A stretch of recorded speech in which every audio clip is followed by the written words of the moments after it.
ہمارے ذہنوں میں جو معیارات بیٹھے ہوئے ہیں وہ کیا ہے؟ کامیابی پیسے سے ہے، کامیابی جائیداد سے ہے، کامیابی کاروبار سے ہے، کامیابی شہرت سے ہے، کامیابی اقتدار سے ہے.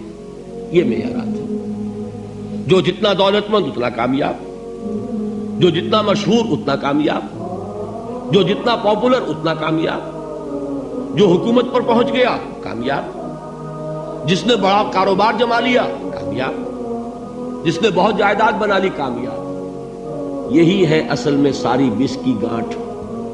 جو تصور کامیابی کا ہوگا اسی کے مطابق آپ کی بھاگ دوڑ ہوگی، اسی کے لیے جد و جہد ہوگی، اسی کے لیے توانائیاں صرف ہوں گی، اسی کے لیے دن رات کی مشقت ہوگی. یہ ہے اصل شے جس کی یہاں نفی ہو رہی ہے. کامیابی دولت سے نہیں، کامیابی شہرت سے نہیں، کامیابی اقتدار اور طاقت اور حکومت سے نہیں، بلکہ کامیابی ہے ایمان سے، عمل صالح سے، تواصی بالحق سے، تواصی بالصبر سے. آپ غور کیجئے اس نقطہ نظر کا، اس ایٹیچیوڈ کا، یہ جو مینٹل ایٹیچیوڈ ہے، اس کا بدل جانا ہی انسانی شخصیت کے اندر انقلاب برپا کرے گا.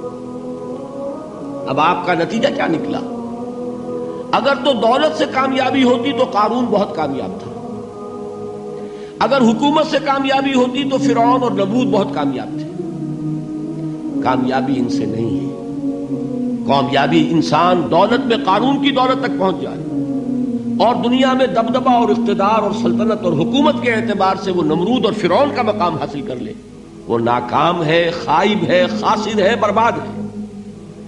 اور ابو ذر غفاری کامیاب ہے، چاہے ان کے پاس کچھ نہیں تھا، جھونپڑی تک نہیں تھی، کوئی گھر نہیں تھا.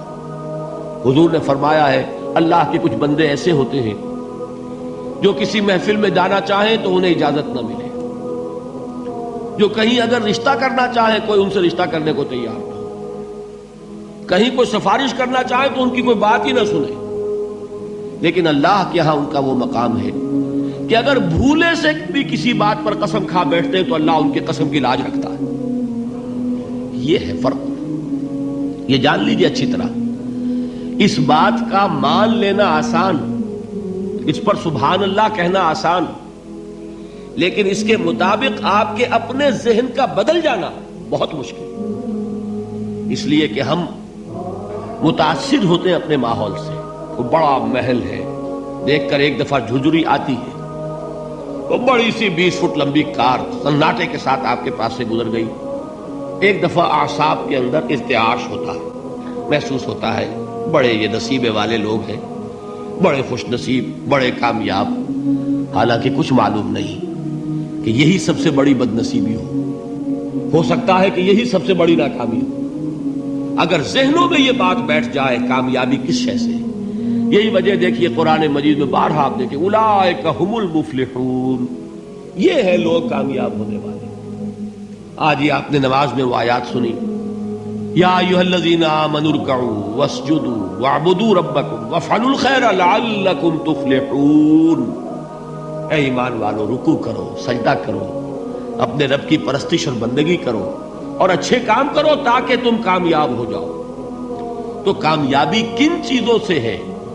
یہ ہے سب سے بڑا سبق. یہ ہمارے دل میں اگر بات بیٹھ جائے، ٹھک جائے، تو زندگی بدل جائے گی. صبح و شام بدل جائیں گے، نقشے بدل جائیں گے، بھاگ دوڑ کا رنگ بدل جائے گا، ویلیو سٹرکچر بدل جائے گا.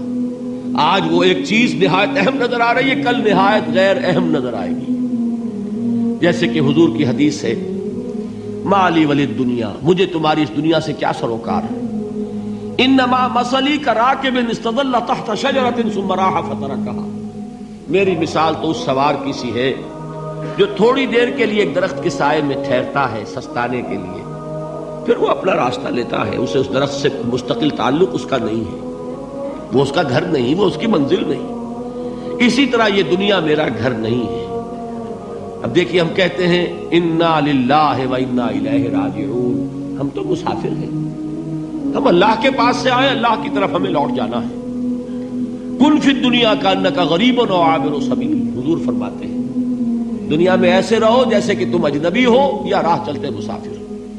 لیکن یہ طرز عمل کب ہوگا؟ جبکہ یہ آیت ہمارے ذہنوں کے اندر بیٹھ گئی ہو. والعصر ان الانسان لفی خسر الا الذین آمنوا وعملوا الصالحات وتواصوا بالحق وتواصوا بالصبر. یہ ہے اصل بات جو میں نے عرض کیا تھا کہ میں بتاؤں گا صحابہ کیوں ایک دوسرے کو یاد دلاتے تھے.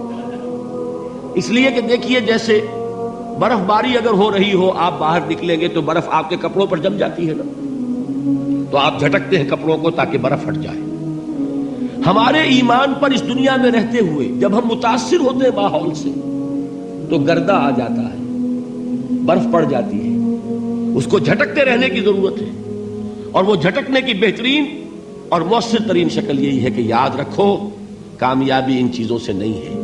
چمک دمک جو ہے دنیا کی، یہ ساری چمک دمک جو تمہیں رجھا رہی ہے، جو تمہیں اپنے اندر گم کیے ہوئے، یہ لفظ گم پر اقبال کا وہ شعر یاد آ گیا کہ کافر کی یہ پہچان کے آفاق میں گم ہے، اور مومن کی یہ پہچان کے گم اس میں ہے آفاق.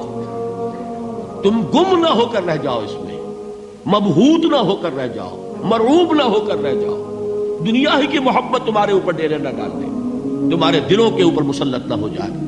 لہذا تازہ کرتے رہا کرو والعصر ان الانسان لفی خسر الا الذین آمنوا وعملوا الصالحات وتواصوا بالحق وتواصوا بالصبر. پھر یاد کر لو، پھر تازہ کر لو اپنے اس یقین کو کہ کامیابی دولت سے نہیں، کامیابی ثروت سے نہیں، کامیابی اقتدار سے نہیں، کامیابی شہرت سے نہیں، کامیابی جائیداد سے نہیں، کامیابی ہے ایمان سے، کامیابی ہے عمل صالح سے، کامیابی ہے تواصی بالحق سے، کامیابی ہے تواصی بالصبر سے.